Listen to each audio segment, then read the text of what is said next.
Vamos ahora a temas de Cuba. Vamos a hablar de los 88 años de Fidel Castro y también hay una lista de unos 300.000 cubanos que actualmente o hasta ahora han tenido prohibida la entrada en Cuba y presuntamente esto va a cambiar. Tengo conmigo aquí a Huberto Mario, periodista, trabajó en la Embajada de Cuba en Venezuela, que viene a darnos un poco de información sobre todo esto. ¿Cómo estás? Buenas noches, Feli, un saludo. ¿Hay una lista específica con nombres de unos 300.000 cubanos?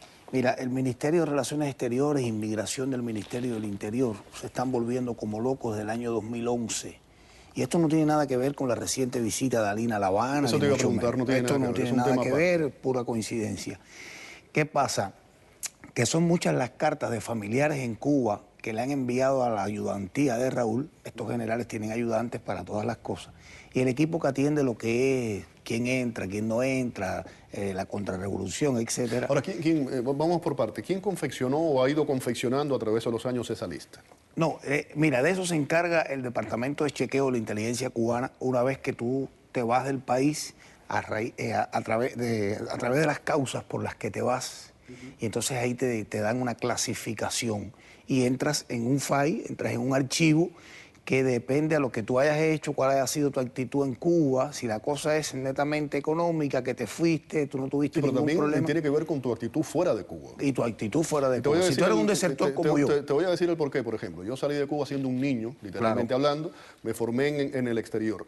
Trabajando en otra cadena de radio, de televisión, en 2 o 3 ocasiones, pedí entrada para ir a Cuba a trabajar como periodista, una cuando fue el Papa y en otras ocasiones. A otros colegas, inclusive cubanos, le dieron la visa de entrada. A mí nunca me contestaron. Pero tu papá trabajó en los medios acá. Correcto. Y entonces, un locutor como tu papá, que siempre estuvo trabajando en las emisoras que estaban constantemente en contra de la Revolución Cubana, en aquella época, en aquellos años, eso estaba archivado como el hijo de un contrarrevolucionario, a pesar de que tu papá ejercía con la palabra, como lo hago yo, como lo hacen muchos. Entonces, te repito, ha sido clasificación del Ministerio del Interior en coordinación con el Ministerio de Relaciones Exteriores. Pero el tiempo pasa, aquí hay hijos de mártires de la Revolución Cubana, no solo aquí, en otros países del mundo. Hay científicos que salieron a una misión a ofrecer una conferencia en la universidad tal y se quedaron, pero hay otros que se quedaron hasta con el dinero que le dieron, ya lo están acusando de robo. Es decir, que hay diferentes clasificaciones. ¿Qué pasa con esto? ¿Por qué Raúl quiere cambiar esto? ¿Cuál es la urgencia? Quiere cambiar porque son muchas las cartas, es mucha la presión. Eso es dinero de nuevo. Y eso es dinero de nuevo. Entonces, ¿qué pasa? ¿A quién se lo encargó? ¿A Balaguer? A Balaguer, a José Ramón Balaguer Cabrera, que es el jefe del Departamento de Relaciones Internacionales del Comité Central del Partido. El hijo de Raúl, como te dije el otro día, él va recibiendo todas estas solicitudes y estas cartas porque está atendiendo eso. Pero desde el año 2011 hasta hoy hay cientos de miles de cartas. Son un poquito más de 300.000 cubanos que no podemos entrar a Cuba. Ahí lo tenemos. Ok, entonces, ¿qué pasa? Luis Posada Carriles, por decirte un nombre, ese está en una clasificación que no va a entrar nunca a Cuba. Aparte, ahí hay un grupo de personas que han tenido actos contrarrevolucionarios, dice el régimen, que han tenido, digamos, que ver con atentados, con estas cosas. Estamos hablando presuntamente. Presuntamente, por eso, como dice el régimen los acusa. Presuntamente actos violentos. Actos violentos en contra de la revolución. ¿O ahí entrarían periodistas? Ahí entran periodistas, por ejemplo, que han estado apoyando que lo que han hecho es atacar con la palabra. Con la palabra. Exacto. Entonces, esa es una clasificación que ellos le llaman de primer nivel. Entonces no entran a Cuba. Pero a partir de ahí hay cientos de miles de cubanos que no pueden entrar a Cuba. ¿Qué pasa? Raúl llama a Balaguer, le dice, vamos a resolver esto. Vamos a hacer una comisión, reúnete con los factores, como dicen ellos, del Ministerio de Relaciones Exteriores, también de Inmigración, y revísame los casos. A más tardar en octubre, dame una respuesta, porque esto no puede andar por Quiero una respuesta presuntamente para el 1 de octubre. Para bajar esa lista. ¿Me entiendes? Para bajar esa lista, porque como decía Balaguer en la reunión del día 1 de agosto, que un cubano aquí que va con frecuencia a La Habana, que está en los vínculos estos de las agencias de viaje y todo, me contó personalmente el sábado, Balaguer decía en la reunión, mira, si hablan en la televisión, en la radio, en una página web, escriben en un periódico, pero no tienen ningún vínculo con la contrarrevolución activa cubana, déjalos que sigan hablando de lo que quieran. Palabras de Balaguer. Lo que nos interesa es que entren. Ahora le podemos poner una condición o le podemos poner un señalado a la entrada esa. Es decir, si va a entrar, no entra con video, no entra con cámara fotográfica, no entra con celular.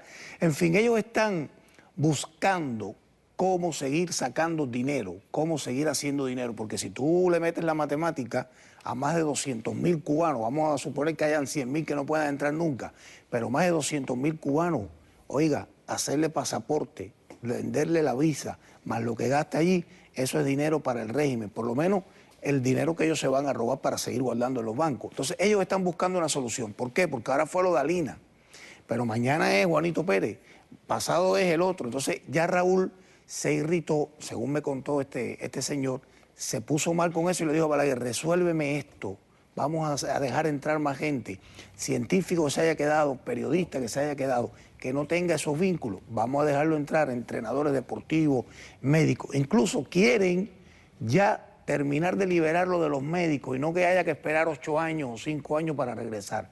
Creo que te vas y puedes volver a Cuba cuando este país esté en condiciones legales de poder salir al exterior.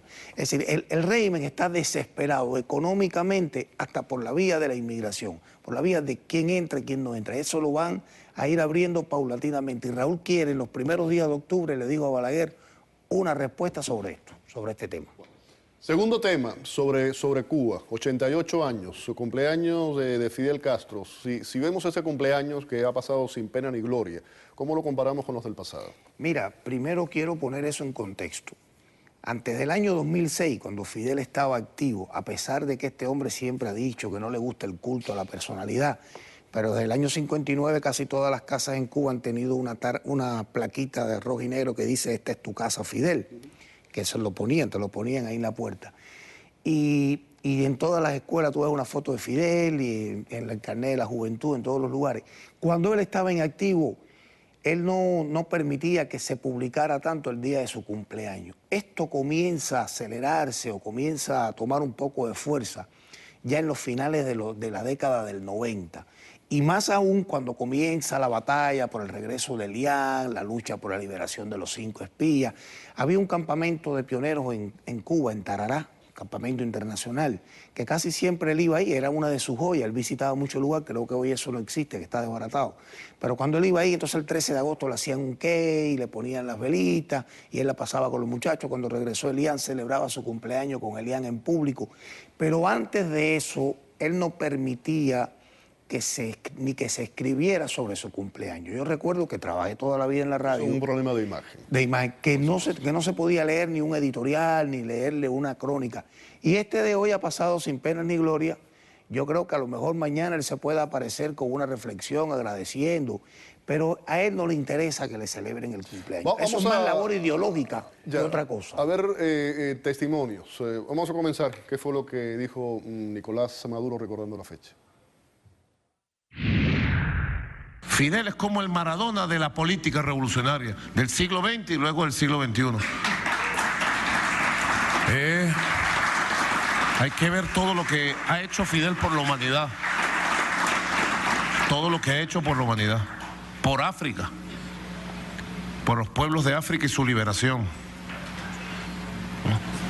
Por América Latina, el Caribe. Bueno, por Cuba. Los más de 2.000 jóvenes cubanos que murieron en Angola innecesariamente, el diamante que se robó de allí, el tráfico de droga, los más de 10.000 o 15.000 fusilados en Cuba. Es decir, hay que ver lo que ha hecho. Y compara a Fidel con Maradona. Yo no sabía que Fidel consumía droga, ¿no? Y marihuana. Pero bueno. Vamos a escuchar declaraciones ahora de cubanos de la isla, del residente, el ciudadano de a pie. Por supuesto que no todos los cubanos piensan así. Aquí la gente vino movilizada por un sentimiento, porque Fidel para nosotros, más que un líder, más que un comandante, más que un símbolo, es un sentimiento. Me siento muy feliz y honrada de estar aquí hoy, viendo tantas buenas fotos sobre la historia de nuestro comandante, porque él sigue siendo nuestro comandante. Y como joven nos da esperanza, nos da deseos de seguir luchando, ¿no?, por nuestro sueño. Esto ha significado 88 años de victoria. Es lo que ha significado para mí. Claro, estas son las imágenes que salen. Se debería Bueno, hacer una encuesta aquí, de ir a otros Pero, barrios de ¿qué Cuba, pueden de La esperar de Habana, ¿no? Roberto Chile, que se mete más de 20 años con Fidel haciendo todo para para el Prepara Consejo una de exhibición Estado? de, Sí, de no, pero que imágenes trabajó mucho los instantáneas a través videos de y las los años cosas. de Fidel Y Castro. vive en Siboney, en una buena casa, entonces imagínate, tiene que estar apoyando a Fidel Castro. El tema de los regalos. ¿Recibía regalos el día de su cumpleaños? Sí. ¿Qué recuerda sobre eso? No, mira, muchos escritores famosos, escritores como Gabriel García Márquez, Galeano, muchas figuras del arte y del cine estadounidense, de Hollywood, les interesaba mucho por estos días ir a La Habana o enviarle regalos que siempre eran revisados por la inteligencia cubana. Lo mismo le mandaban un reloj, que un par de botas, que un par de lentes, pero él muchos de esos regalos están en museos, en lo que será un futuro museo, porque muchos de esos regalos él ni los usó, ni los utilizó, pero además también muchos de esos regalos a otros presidentes de estos años que han estado por Cuba o visitas que él ha hecho, él se los ha regalado. Yo creo que más que regalos, mucha gente que le ha querido adular siempre a Fidel Castro, lo que ha querido es escribir, y de que ha estado al lado de Fidel y que ha estado celebrando el cumpleaños de Fidel, porque hasta el año 2006, y los cubanos que trabajamos en el gobierno y que trabajamos en los medios de comunicación toda la vida, sabemos que Fidel siempre estuvo escurridizo. Eso era nada más de llegar a un acto, hablar o salir a un recorrido, pero tú te metías meses y no sabías de la vida de Fidel. No comentaba que se había muerto, pero nadie sabía, si a él no le interesaba porque tenía tan Y de hecho su controlado. enfermedad fue un secreto de Estado. Y la enfermedad siempre ha sido un secreto de Estado, es decir, que se pasa 2 o 3 meses, por aquí decimos que se murió, ¿dónde estará? De pronto aparece, se vuelve a esconder, pero está en su casa viviendo ahí su vejez, con todos los hierros, con un equipo que trabaja con él, con una sala, con computadoras, con todo, y se entretiene Ahora en que esa hablas de bobería. computadoras, se ha roto el silencio sobre una serie de temas internacionales recientemente. Dijo, por ejemplo, se pronunció y aseguró además que el avión de la aerolínea Malasia, que se fue derribado por un misil, él culpó a Ucrania, dice que él sabía que habían sido los ucranianos, y ahora acaba de firmar una carta. Ayer estuvimos hablando en el programa de esto, de condena contra Israel por el conflicto contra Hamas. ¿A qué se debe que esté tratando ahora temas internacionales y que vuelva a salir a la palestra? Mira, llevaba tiempo que él no hacía esto, Por eso. que él no se vinculaba al tema internacional. Hay muchos regresos de la era Putin, de la era Gorbachev, pero del Gorbachev que era comunista, de la era Brezhnev. Y entonces yo creo que él quiere revivir esto, él quiere resucitar estos muertos político, y para resucitar esto, él tiene que pegarse a lo que está pasando en Ucrania y culpar a los opositores ucranianos y a los opositores a Putin con estas cosas. Él no sabe ni de dónde salió el avión de Malasia ni para dónde iba, pero lo escribe él, lo dice él. Igual que lo escribe él. Puede que se lo escriba a Katiuska Blanco, que es una periodista que acaba de escribir un libro que siempre anda con él allí. Puede que se lo escriba a alguien de ese equipo. Te hago la pregunta porque por lo que vemos su claridad mental no está ahí. No está. No, entonces la pregunta es, ¿lo escribe él de verdad? No es que lo escriba él, pero cuando lo escriben se lo enseñan a él. Entonces yo creo que sí, que él quita esto y pone esta coma aquí, pone aquello. Pero no, yo también coincido contigo, yo no creo que lo escriba él.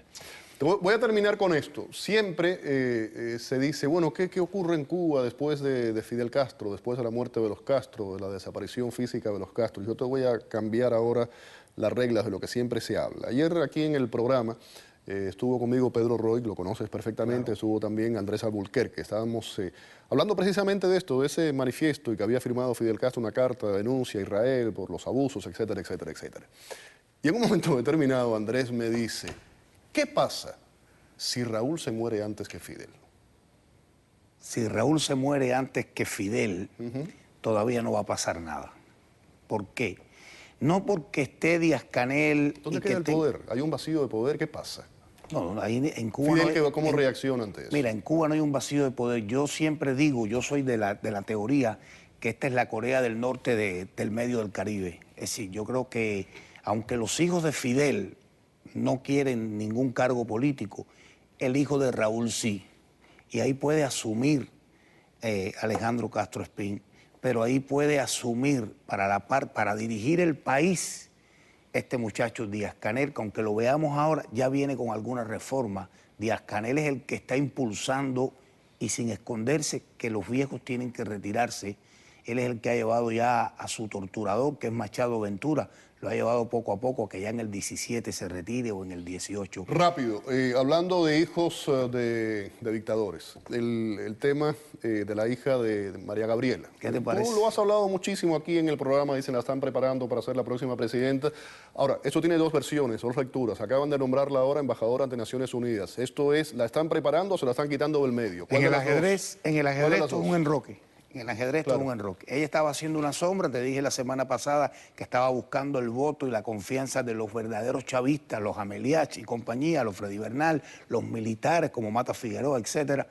Y Pero esto también ya eso puede ser que la están sacando del país, se la están quitando. Claro. Entonces, ¿qué pasa aquí ahora? Esto es una estrategia. Cilia y el marido, Cilia Flores, Nicolás Maduro. Esta se va a la ONU. Usted es importante en la ONU, usted es la cara joven, usted es la hija del presidente eterno, usted es la hija del líder. Claro, usted va para allí. Pero yo pregunto en televisión, ¿qué sabe María Gabriela de relaciones internacionales? ¿Qué sabe de política exterior? ¿Qué sabe Maduro? ¿Qué sabe Maduro? Que fue ministro, fue canciller deshonrosamente de ese país. Pero utilizan esta ficha, como bien tú has dicho, no, María Gabriela a la ONU.